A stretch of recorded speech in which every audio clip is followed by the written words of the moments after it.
What's up? Alexander here with Date Psychology.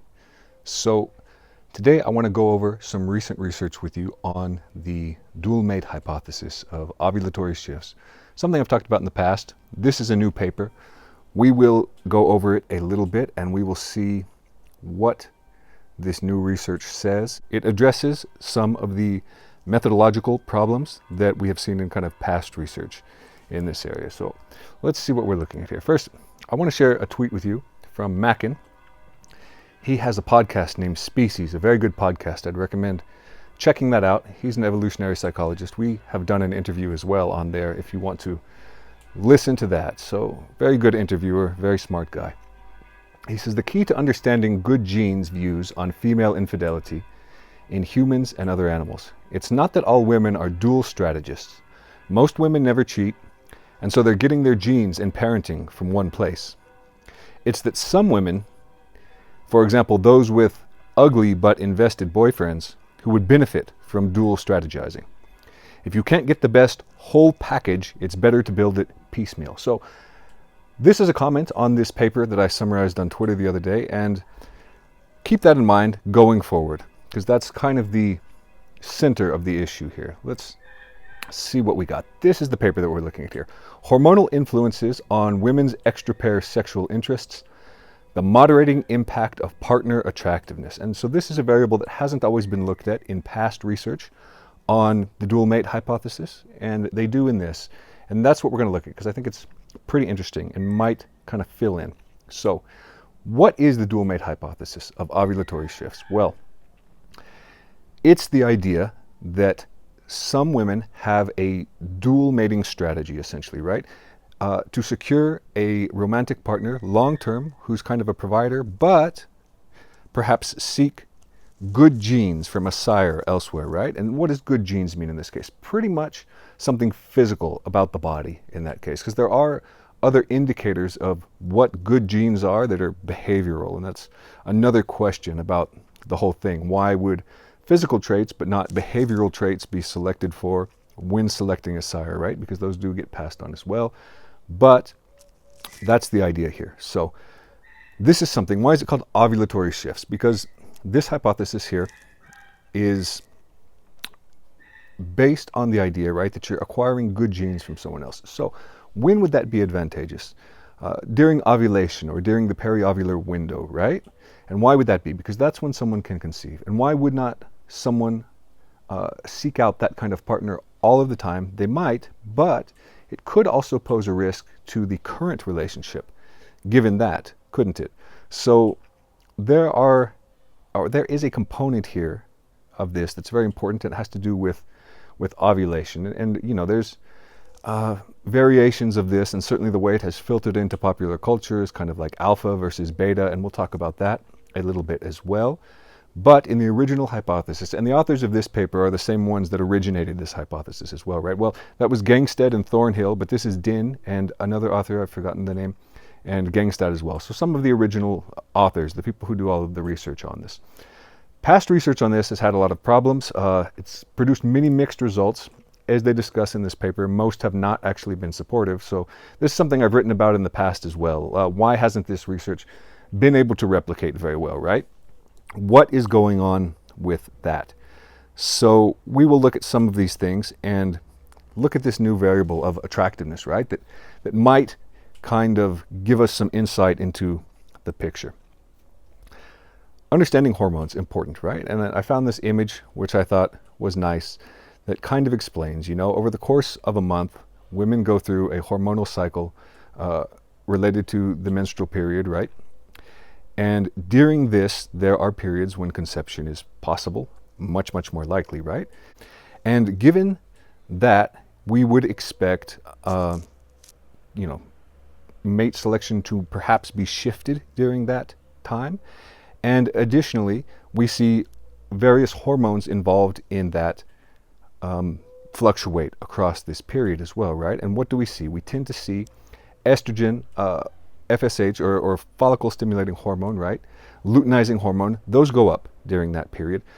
Progesterone tends to stay pretty low, but it begins to increase as well. So Looking at the methods of this, what sort of things are we going to be looking at? So measuring all of these hormones, right? Crucial, because in a lot of past research, it wasn't always the case that hormones were measured. Often what was used was a counting strategy, counting down from the last period, right? From the last stage in a cycle, depending on the methodology. And that can be pretty inaccurate. So that might have contributed to some null results or some mixed results in the past. But recent research that has measured hormones also hasn't been able to replicate it. So it's still very much up in the air. Looking at partner and self-attractiveness. So the attractiveness of the woman, the attractiveness of the male long-term partner, right? And they're looking at kind of like facial attractiveness, bodily attractiveness, social potency, which was a measure, I'll explain that, was kind of like how influential is your partner, right? How much do other men listen to him? How much would he convince someone in an argument? There were a series of measurements like that. We're looking at extra-pair and in-pair sexual interest, right? So the interest that a woman has towards sex with her current partner and the interest that she has for an extra-pair partner, right? For sex with someone outside of the relationship. And we're looking at conception risk as well, right? A period of time that they calculated based on the hormonal measurements when a woman would be most likely to conceive. So what do we see here? I wanted to go over some of these attractiveness measures, because I thought they were actually really good, the way that they did this. They asked a bunch of different questions. They said, relative to men of his age, is your partner, do members of the opposite sex notice him? Are members of the opposite sex attracted to my partner, right? So this is kind of a different question from like a 1 to 7 rating scale, but they do have those in there, right? Like rate their face on 1 to 7.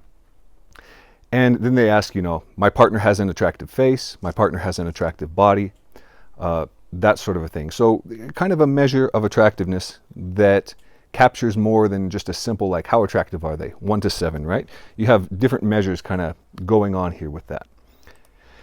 And they measured masculinity as well. And how was this? They measured behavioral masculinity and physical masculinity as well. So they said, compared to other men, my partner is physically stronger than what percentage, right? How masculine is their behavior compared to men of the same age? How masculine is their body, and that sort of a thing. So this measure of masculinity as well. Let's see what came out here. So for predicting extra-pair sexual interest, what do we see? Significant result, simple effect, right? One variable, partner attractiveness predicted negatively. Interest in sex outside of the relationship. So what does that mean? The more attractive a current partner was, the less interest women had in having sex outside of the relationship, right? Not the bodily masculinity, not social potency or anything like that. It was just the attractiveness measurement, which we went over, they did ask about the body, but it wasn't the masculinity measures. It wasn't the social influence measures either, just attractiveness. This is the largest effect in the paper, okay? They have a t-value here of negative 5.24. So you see a negative relationship, an inverse relationship. And that's the largest effect that we see in this paper, the simple effect from attractiveness. So right off the bat, you know that what predicts someone wanting to have sex out of the relationship? Having a partner who's lower in physical attractiveness. That's really the big effect here. What else do we see in the results?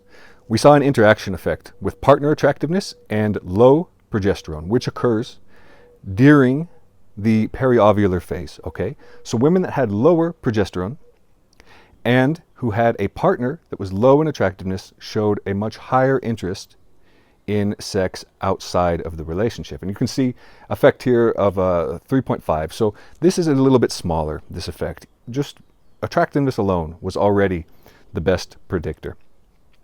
Here's a chart that shows these results. And what you'll see here is that each line represents partner attractiveness, right?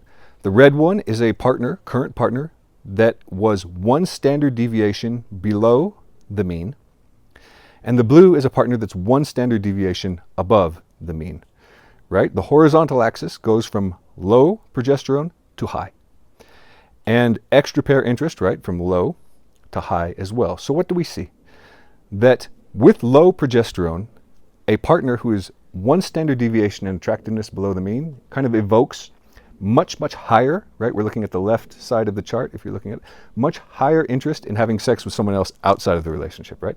But that doesn't seem to occur for men that are higher in attractiveness, one standard deviation above the mean. In fact, you see a relationship that is not significant, but it's not even in the same direction, right? So what's the takeaway here? What is the key? Already going over this. Basically, that whatever's going on with a dual strategy, partner attractiveness, that's it. That's all it comes down to, in a sense. And I say that's all it comes down to. It's literally not all, because we see an interaction effect with progesterone, right? So it's not all, literally. But it's a big, big part of the picture. It seems to be what moderates the desire to have an affair, right? At least have an affair during this window, right? The dual strategy. It determines which women have a dual strategy and which don't, right?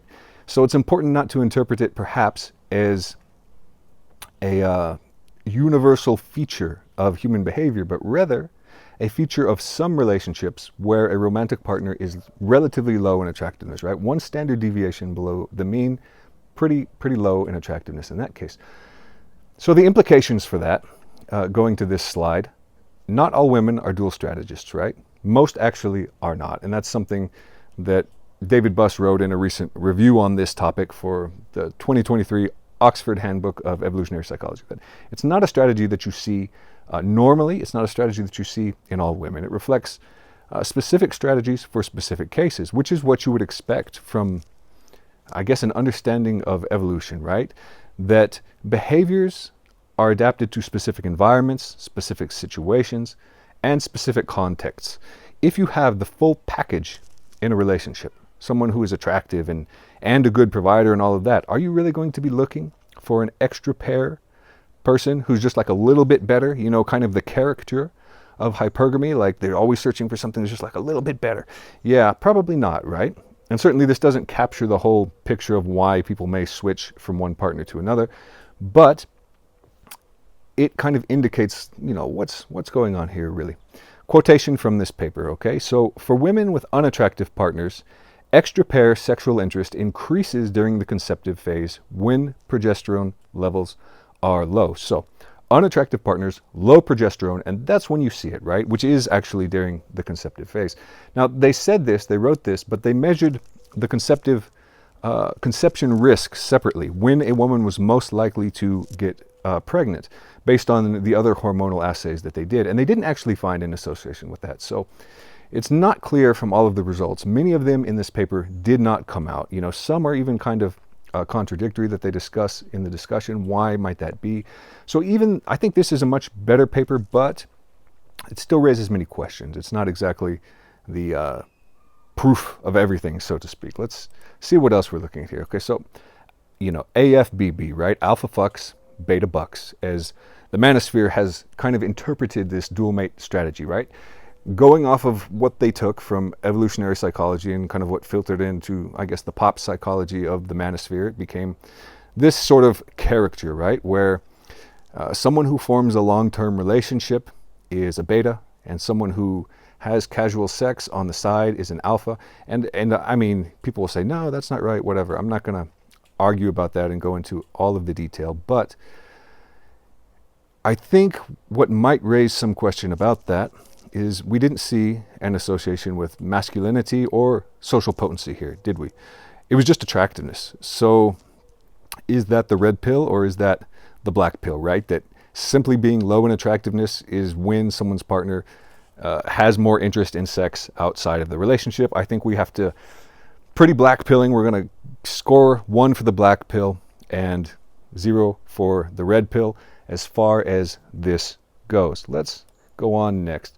So, as I mentioned kind of at the beginning, I think this is a really good paper. I think it actually addresses many of the methodological limitations in past research, but as they discuss throughout this paper, I'll just read it off here. Recent replications have produced mixed but largely unsupportive results regarding hormonal associations between women's preferences for a variety of male qualities. And that tends to be what most of the research has shown up to this point, even very good replications that were also very well designed, that women seem to show a preference for a similar type of guy, kind of regardless of her status. But, you know, that's not inconsistent with also seeing a little bit of a shift, especially in specific contexts, in particular when current partner attractiveness is low. So this is also something they discuss in the paper. It's called the motivational priorities framework. And what this basically is the effect that we observe when hormones shift in a woman and the libido increases. And that's something that is seen around ovulation, very, very widely reported. If you are a woman, you know, there's a good chance you've experienced this, that your libido rises when you are ovulating or when you are in that periovulatory window, right? But one thing it doesn't explain is why you do see a little bit of a shift, right, for extra partner sex, right, sex outside of the relationship, particularly when a current partner is unattractive. So you do see a role of hormones. It's not merely hormones pushing it up and pushing it down, but again, the two aren't inconsistent. It can be both, right, that libido increases, but also that depending on your current relationship, you may also see a little bit of a shift. Maybe not even in actual preferences for a different kind of partner, but simply for more desire to have sex with someone who is more attractive outside of the relationship, right? So some take-home points from this paper. What should we say? Research has gotten better here. A lot of the limitations in past research, I think they're kind of figuring them out and addressing those, actually measuring the hormones, not just asking people to count, although, you know, if that's all you can do, do it. I mean, that's a good methodology regardless. It's not that it's going to be like a total disaster. Attractiveness, a very important moderator, and there have been papers in the past that found a similar result, actually. I believe one was by an author, I think his name was Axel. It started with an A, I would have to see. But it found a similar effect, right? That preferences for a more attractive mate basically were associated with that periovulatory window. So attractiveness may be the important moderator here that we see related to this shift in preferences. It's not necessarily something that's going to occur in all relationship contexts, right? But it is something that can occur in relationship contexts when a current partner is less attractive. Something to consider about that as well, how attractiveness was measured here. They didn't take a photo of the person and they didn't ask a bunch of people to rate them. And that could give you more of what you might interpret as an objective measure of attractiveness, right? Because we know, for example, that something called positive illusions exist in a relationship. And this is a pretty well replicated effect, and it's something that's considered protective for relationships as well. What are positive illusions? When someone is in a relationship, they tend to rate their own romantic partner higher in physical attractiveness, in positive personality traits. They tend to interpret their flaws more positively. And, you know, they called it positive illusions, which, you know, someone said that sounds kind of cynical, maybe a little bit, but because it is actually kind of a good thing. It is kind of protective for relationships. Some of that, as far as differences in partner ratings of attractiveness, could be due to inter-individual variation in partner preferences, because that's actually pretty high. Women, if you look at inter-pair ratings of attractiveness, the correlation is like 0.25, so it's pretty low. So two different women can actually prefer men that look actually quite different. Even when you see across something like Cronbach's alpha, larger correlations, when you look at individuals, their preferences can vary a great deal. So it's not even that positive illusions are necessarily wrong or inaccurate. They might simply reflect preferences of the current partner, but it usually is the case that whoever you're in a relationship with will rate your own attractiveness higher than if you take like a group of people and have them rate your picture, right? So that's something to consider there as well. What else? Important, that the dual strategy is not necessarily applicable to every person in every situation. There's a lot of people that are very anxious. They're like, oh, I'm not going to be good enough because from, you know, the moment the relationship starts, there's always going to be someone that's better, and she's going to monkey branch, right? She's going to pick up as soon as she has the opportunity to. And that's a very simplistic understanding of the way that relationships work. I believe in a recent video I discussed another model, and it said, okay, you know, in a current relationship, to leave it for another relationship, there has to be kind of a mixture of things going on to make it worthwhile, because leaving a relationship is difficult, right? And aside from that, You have to find someone that does kind of offer more benefits in a way. It's not necessarily like more attractive or simply more resources or whatever. It's kind of like relationship satisfaction here, a little bit lower. Things may have fizzled out a little bit. And it's not even necessarily that it's like a horrible relationship, but it could be. That will certainly precipitate leaving a relationship, won't it? But even just with time, when people lose attractiveness and that sort of thing, and then maybe they start looking elsewhere a little bit. So it's not the case that this is always an ongoing thing in the back of a woman's mind, right? That she's always looking for the next best thing. And when I have listened to different manosphere, red pill kind of discourse around that, that's very much the way that it's often depicted, that, she's going to optimize to pick the very best, and the moment there's a better option out there, better opportunity, boom, she's gone. Yeah, it's probably not quite like that. I think the current mate has to be kind of low in value, at least in most cases, and the new one has to be pretty promising as well. If that's not the case, then making the jump a little bit more difficult. And this is speaking generally on average. People leave relationships for others all of the time for a billion different reasons. So there's a lot of things that go into it. Very, very complex. But partner traits do seem to moderate this, at least as far as this, desire to have sex outside of the relationship is. Something that I should go back over that I just said was these positive illusions. Okay, so in the methodology here, we have women rating their own partner as far as attractiveness, masculinity. How good are they relative to other men, particularly where some of the items. Now, you might ask, if women rate their current partner really low relative to other men, maybe they're less satisfied in the relationship to begin with. Perhaps it is not that they are actually super low, but that's how their partner perceives them, right?